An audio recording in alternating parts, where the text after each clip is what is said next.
John Reynolds had spent his entire adult life following a strict routine. Born and raised in San Diego, California, he had joined the military straight out of high school, seeking structure, purpose, and a stable career. For over 2 decades, he served with discipline and dedication, climbing the ranks, witnessing the world, and developing a hardened exterior that masked the growing emptiness inside him. When he finally retired at the age of 48, he realized he had no real idea of what to do with the rest of his life. San Diego, once his comfort zone, now felt suffocating. The cost of living had skyrocketed, and his military pension, though decent, was barely enough to afford the life he had envisioned. Worse, his personal life was a mess. His marriage had crumbled under the weight of long deployments, emotional distance, and unspoken resentments. Divorced and childless, he found himself alone in a city that no longer felt like home. The friends he once had were either still serving, busy with their families, or had simply drifted away over the years. So what was next? He had spent decades following orders, working towards missions assigned by others. But now, for the first time in his life, he had to decide his own path. He had the freedom he had once craved, yet it felt more like a burden than a gift. It started with an innocent Google search. Best places to retire on a budget. Countless lists popped up, featuring exotic locations with low living costs, beautiful landscapes, and promises of a simpler, happier life. Thailand, Costa Rica, Mexico, Portugal, and then the Philippines. Something about it caught his attention. Maybe it was the warm climate, the affordable lifestyle, or the reputation of the Filipino people for their hospitality and kindness. He had met a few Filipinos during his military service, and they had always struck him as welcoming and easygoing. But more than that, there was something about the idea of an island nation where life moved at a slower pace, away from the relentless grind of Western society, that appealed to him. Could he really just pack up and leave? Was this a desperate escape, or was it a genuine opportunity to start over? He wasn't sure, but the more he researched, the more the idea took hold. Over the next few months, he devoured travel blogs, watched endless YouTube vlogs of American expats living in the Philippines, and joined online forums where retirees and digital nomads shared their experiences. He learned that places like Cebu, Davao, and Dumaguete were popular among foreigners due to their mix of modern conveniences and laid-back island life. The cost of living was significantly lower than in the United States rent. Food and even healthcare were a fraction of what he was used to. The more he read, the clearer it became. If he stayed in San Diego, he would continue to struggle financially, feel isolated, and remain trapped in a cycle of routine and regret. But if he left, he had a chance at something different. A fresh start, a new culture, new people, new experiences. So he made the decision. He sold his car, packed up his belongings, and put his house on the market. He kept only what he could fit into 2 suitcases. Everything else, the furniture, the memorabilia from his military career, the reminders of a past life, was left behind. The hardest part wasn't letting go of material possessions. It was facing the realization that his old life no longer served him, that everything he had worked for, everything he had built, was no longer enough. As the departure date approached, doubts crept in. Was he making a mistake? Was this just an impulsive reaction to loneliness and midlife uncertainty? But then he reminded himself, what was the alternative? Staying in a place where he felt unfulfilled? Living a life that no longer inspired him? The night before his flight, he barely slept. He lay in bed, staring at the ceiling, wondering if he was about to ruin his life or save it. But by the time the sun rose, there was no turning back. At the airport, as he checked in for his one-way flight to Cebu, he felt a strange mix of excitement and fear. This wasn't just a vacation. He wasn't coming back in 2 weeks. This was it. The plane took off, leaving behind the familiar skyline of San Diego. As the ground disappeared beneath him, so did the weight of the past. A new chapter had begun. The moment the plane touched down in Cebu, John felt the first jolt of reality settle in. The excitement that had fueled his decision to move was quickly replaced by something heavier and unsettling mix of anxiety and uncertainty.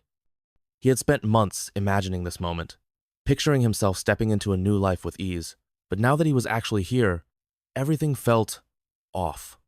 The humidity hit him like a wall as he stepped out of the airport, his shirt clinging to his skin within seconds. The chaotic energy of the arrivals area overwhelmed him, drivers shouting out offers for taxis, families reuniting, backpackers lugging oversized bags, all moving in different directions with a pace that felt uncoordinated but oddly synchronized. He took a deep breath and reminded himself, this is part of the process. Just take it one step at a time. The first challenge came almost immediately. The taxi driver, a thin man with a sun-weathered face, smiled and asked in heavily accented English, "Where to, sir?" John pulled out his phone, trying to show the address of the Airbnb he had booked, but the driver squinted at the screen, shook his head, and said something in Bisaya, the local dialect. John wasn't sure if the man couldn't read the address or if he was simply pretending not to understand in an attempt to overcharge him. He had read about this foreigners being targeted with inflated taxi fares, but he was too tired from the flight to argue. He sighed and nodded. "Just go. Let's go." As the taxi weaved through the streets of Cebu, John watched the city unfold before him. The roads were packed with cars, motorcycles, and jeepneys, the colorful, overcrowded public transport vehicles that seemed to follow no particular traffic rules. Street vendors lined the sidewalks, selling everything from grilled meat on skewers to plastic toys. Neon signs flashed advertisements for remittance centers, pawn shops, and sari-sari store-small, family-run convenience shops that seemed to be on every corner. This wasn't the tropical paradise he had imagined. It was loud, congested, and chaotic.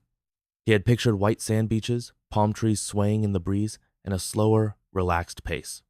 Instead, Cebu felt overwhelming, a mix of modern shopping malls and makeshift roadside stalls, towering billboards and crumbling buildings, high-end hotels and narrow alleyways lined with street food stalls. He wasn't sure how to feel about it yet. When the taxi finally pulled up to his Airbnb, John paid the driver, who barely glanced at the bills before speeding off. The apartment was in a high-rise condominium, far more modern than he had expected. The lobby was sleek, the security guard at the entrance polite but indifferent. The unit itself was small but comfortable white walls, a compact kitchen, a balcony with a distant view of the sea. It was clean, functional, and completely unfamiliar. He set his bags down and exhaled. This is home now. The first few days were a blur of awkward interactions and small miscalculations. Simple tasks became exhausting hurdles.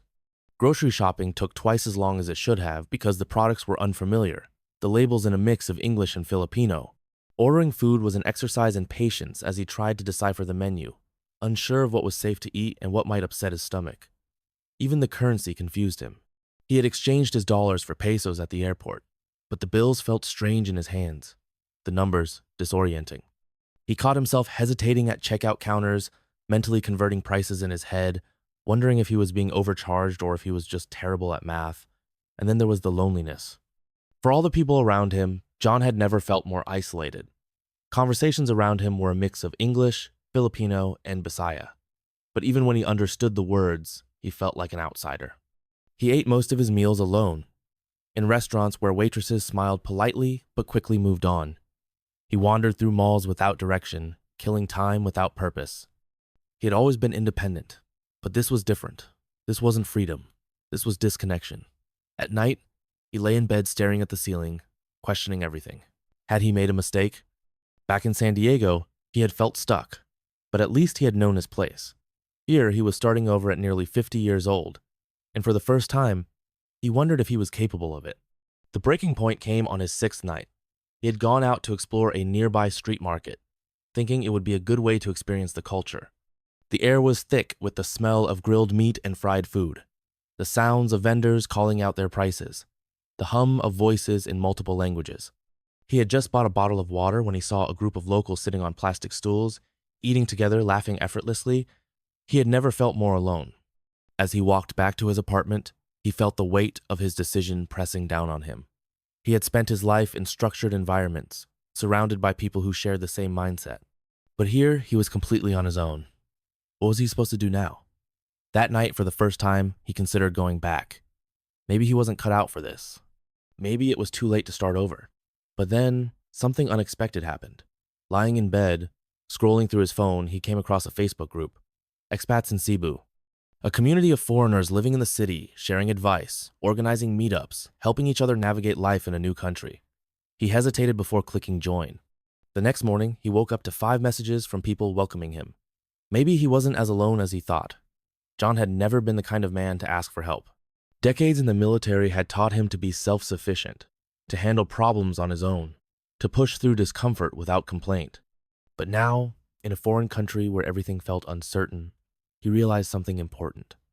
Survival wasn't just about strength, it was about adaptation. The Facebook group, Expats in Cebu, turned out to be a lifeline. Within hours of joining, he found himself scrolling through posts from people who had been exactly where he was new arrivals, overwhelmed, questioning their decision, struggling with the language, the culture, the unexpected challenges of starting over in a place they didn't fully understand. Some were retirees like him, others were younger digital nomads, but all of them shared one thing in common. They had figured it out. One message stood out. "Hey man, just saw your post. If you're new to Cebu, a few of us are grabbing beers tomorrow night at a place called the Joker's Arms. Come by if you want. First round's on me." The message was from someone named Miguel, a retired firefighter from Chicago who had been living in the Philippines for over a decade. His profile picture showed a sunburned, grinning man in his 50s, sitting at a beachside bar with a San Miguel beer in hand. He looked like the kind of guy who had stories to tell. John hesitated before replying. He wasn't the type to just show up to a bar and introduce himself to strangers. But then again, what was the alternative? Another night alone in his apartment, staring at his phone, wondering why he felt so lost. So he typed back, "I'll be there." The next evening, he found himself in a dimly lit pub. A mix of locals and foreigners scattered across the wooden tables. The place had a worn-in, comfortable feel, the kind of bar where expats nurse drinks for hours, swapping stories about how they ended up in the Philippines. Miguel spotted him immediately. "You must be John," he said, grinning as he raised a bottle of beer in greeting. "Welcome to the club." And just like that, something shifted. The night unfolded with easy conversation. Miguel and the otherson Australian dive instructor, a British guy running a small cafe, a few Americans doing online work sharing their experiences. They talked about everything John had been struggling with: the language barrier, the culture shock, the unexpected costs, the bureaucratic nightmare of visas. But what struck John the most wasn't just their advice, it was their attitude. They had stopped trying to live like Americans in a foreign country. They had learned to adapt. "You'll lose your mind if you try to force things here," Miguel told him at one point, taking a long sip of his beer. "You gotta let go of that American mindset. You're not in San Diego anymore, man. The sooner you stop fighting it, the better your life gets." John let the words sink in. Maybe that was his problem. He had spent his first week here expecting things to work the way they did back home. Expecting efficiency. Expecting familiarity. Expecting the Philippines to fit into his world instead of learning to live in theirs.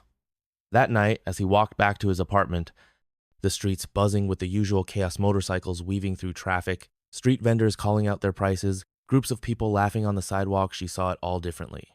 This wasn't home. But maybe, just maybe, it could be. The next morning, for the first time since arriving, John had a plan. He made a list. 1. Stop trying to do everything alone. The meetup had shown him that he wasn't the only foreigner figuring things out. There was a community here, people who had already navigated the challenges he was facing. He just needed to reach out. 2. Learn the language. At least the basics. English was widely spoken, but knowing some Bisaya local dialect would make a difference. It would show respect. It would make day-to-day life easier. It would make him less of a tourist and more of a resident. 3. Start living like a local. He had been eating at chain restaurants because they felt familiar. He had been shopping at expensive supermarkets instead of exploring the local markets. He had been hesitant to step out of his comfort zone, and it was time to change that. The next few weeks were different.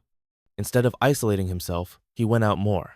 He tried lakan at a street-side stall, despite not knowing exactly what he was ordering.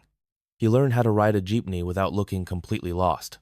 He forced himself to use simple Bisaya phrases, salamat for thank you, palihug for please, even if his pronunciation made locals laugh. And then, something happened that John hadn't expected. He started liking it. The chaos of Cebu, which had felt overwhelming at first, now felt alive. The slow pace that had frustrated him now felt refreshing. The people who had once seemed distant now felt welcoming. He was still adjusting. He still had moments of doubt. But for the first time since arriving, he felt something he hadn't felt in a long time. He felt hope. John woke up before sunrise, the faint hum of the city already creeping through his open balcony door. Cebu never truly slept. The sound of distant motorcycles, the occasional horn from an early morning jeepney, and the rhythmic clatter of street vendors setting up their stalls were his new morning alarm. It was a stark contrast to the quiet suburbs of San Diego, but oddly, he didn't mind it anymore. He had stopped longing for silence. Life was loud here, but it was also alive. Today was different. For the first time since arriving, he felt a sense of purpose. The past few weeks had been a slow transformation. He had started following through on his list. He had stopped resisting the culture and had begun embracing it, letting go of his expectations and learning how to flow with it instead of against it. It hadn't been easy. The language barrier was still frustrating.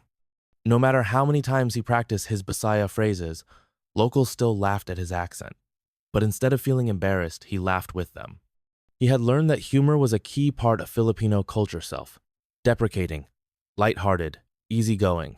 He had spent most of his life in a world where men took themselves too seriously. Here, people found joy in imperfection. It was a lesson he needed. His friendships with other expats had deepened. Miguel had introduced him to more foreigners who had made Cebu their homesome retired, others running small businesses, a few just drifting through life one day at a time. They all had their own reasons for being here, their own stories of escape, reinvention, or simply seeking something different. But what surprised John the most was how welcoming the locals had been. At first, he had assumed they only tolerated foreigners because of the money they brought in. But the more time he spent talking to them, the more he realized something. Filipinos didn't just tolerate visitors. They enjoyed them. They were curious about his life back in the US, about his experiences, his thoughts on their country. And in return, they shared their own lives with him. The struggles, the humor, the family dynamics that were so deeply ingrained in their culture. He had never met people who could laugh so easily despite facing hardships. It was humbling. One evening, after a long day exploring the city, John had stopped at a Carinderia's small roadside eatery run by a family. He had been hesitant at first, unsure of what to order, but the old woman behind the counter had simply smiled and filled his plate with steaming rice, grilled Bangus fish, and a bowl of sour, flavorful sinigang. As he sat there, eating with his hands like the locals did, a man at the next table leaned over. "You're not like most foreigners," he said, smiling. John raised an eyebrow. "How's that?" "You try. Most just stay in their hotels, eat at McDonald's, and complain about the heat." The man chuckled. "But you? You're trying to be one of us." John didn't know what to say to that. He hadn't thought of it that way. But that night, as he walked home, he realized how much had changed. He had stopped being a tourist. He had started belonging. Still, not everything was easy. Money was becoming a concern. His pension was enough to live comfortably, but he hadn't accounted for how quickly unexpected expenses added up. Visa fees, deposits for his condo, the occasional overpriced taxi ride when he was too tired to haggle. He wasn't in danger of running out of money, but he hated feeling like he was constantly watching his bank account. He had seen too many expats burn through their savings, assuming life in the Philippines was cheap. It could be if you lived like a local, but if you clung to American habits, if you insisted on Western brands, imported products, fancy restaurants, you'd go broke fast. John refused to be another cautionary tale, so he started thinking differently. One afternoon, he sat with Miguel at a small cafe, watching the world go by. "Ever think about working again?" Miguel asked, stirring his coffee. John exhaled. "I didn't move here to work." Miguel smirked. "You didn't move here to stress about money either." That stuck with him. That night, he made another list. 1. Find a way to earn. Not a full-time job. He wasn't looking to go back to a life of schedules and deadlines. But maybe something small, something flexible, something that let him enjoy his new life without worrying about how much a dinner out would cost. He started looking into opportunities. Online tutoring, freelance work, even odd jobs for expats who needed help with projects. He met a guy who ran a YouTube channel about life in the Philippines and needed someone to write scripts. It wasn't much, but it was something. 2. Learn how locals really lived. Not just eating at local restaurants, but understanding the system. Where they shopped, how they budgeted, how they stretched every peso.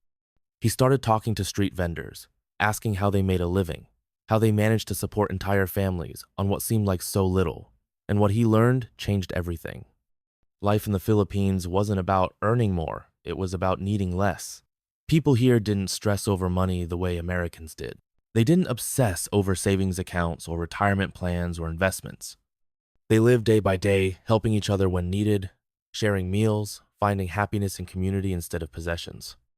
It was a radical concept for someone who had spent his entire life in a culture that preached financial security as the key to happiness. Maybe security wasn't about money. Maybe it was about trusting the life around you. For the first time in years, John wasn't worried about the future. He was living. John woke up before dawn, a habit that had stayed with him from his military days. But unlike before, when early mornings meant physical training or a mission briefing, now it meant something else entirely. It meant possibility. It meant another day of figuring out how to exist in this new life he had chosen. He stepped out onto his balcony, the humid air wrapping around him like a second skin. Below, the city was just beginning to stir. Vendors were setting up their food stalls. Tricycles and jeepneys were already weaving through the streets, and the distant scent of grilled meat and fresh bread floated up from the sidewalks.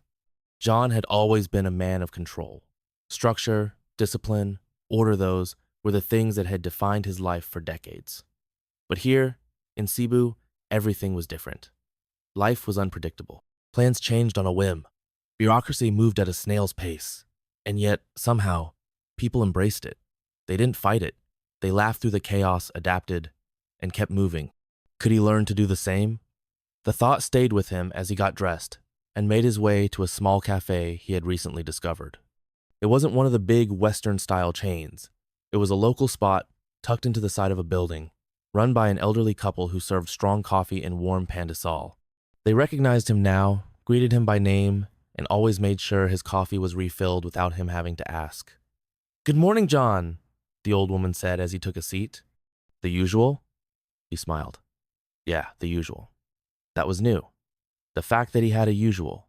As he sipped his coffee, he pulled out his notebook, the one where he had been keeping track of everything he was learning. He had always been a man who relied on strategy, and adjusting to life in the Philippines required just as much planning as any mission he had been on. Lesson 1. Money isn't everything. He had learned that quickly. Back in the US, security meant having enough. Enough savings, enough investments, enough income to cover every possible future problem. But here, security wasn't about having, it was about belonging. Filipinos weren't obsessed with financial stability the way Americans were. They valued relationships over bank accounts. If someone was struggling, their friends, their neighbors, even distant relatives would help. There was a deeply ingrained sense of community that John had never fully understood before. He had grown up in a culture where people prided themselves on independence. Here, people prided themselves on connection. And oddly enough, it made life feel safer. Lesson 2. Slow down. At first, the lack of urgency in daily life had driven him insane. Customer service was slow, government offices were a bureaucratic nightmare, everything took longer than it should. But then he had noticed something. People here weren't stressed the way Americans were. They weren't constantly checking their phones, rushing from one place to another, buried under the weight of never-ending obligations. They took time to sit, to talk, to enjoy life. And now, so was he. As he finished his breakfast, he glanced at his phone. A message from Miguel. "Beach trip today? You in?" A few weeks ago, John would have hesitated. He would have thought about all the reasons he shouldn't go. The cost, the time, the feeling that he should be doing something productive. But now, he replied with a simple, "See you soon." A few hours later, he found himself in the back of a van, heading south of Cebu with Miguel and a small group of expats and locals. The road wound through the countryside, past rice fields and small villages where kids played barefoot on the streets, waving excitedly as they passed. John had spent most of his life in cities, surrounded by concrete, traffic, and towering buildings. But here, outside the chaos of Cebu's urban sprawl, the Philippines opened up. The beaches weren't crowded tourist traps. They were quiet stretches of white sand where fishermen pulled in their nets and small boats bobbed gently on the water. The air smelled of salt and coconut trees swayed lazily in the breeze. Miguel tossed John a cold beer as they set up near the water. "You're settling in," Miguel said, watching him. John took a sip and smirked. "Yeah, I guess I am." And for the first time, he actually meant it. The day passed in easy conversation, laughter, and simple moments. A grilled fish lunch under the shade of a tree, a quick nap in a hammock, a swim in the crystal clear water. At one point, John found himself standing at the edge of the shore, watching the sun sink lower in the sky. And he realized something. For the first time in years, he wasn't thinking about the past. He wasn't worrying about the future. He was just here. And maybe just that was enough.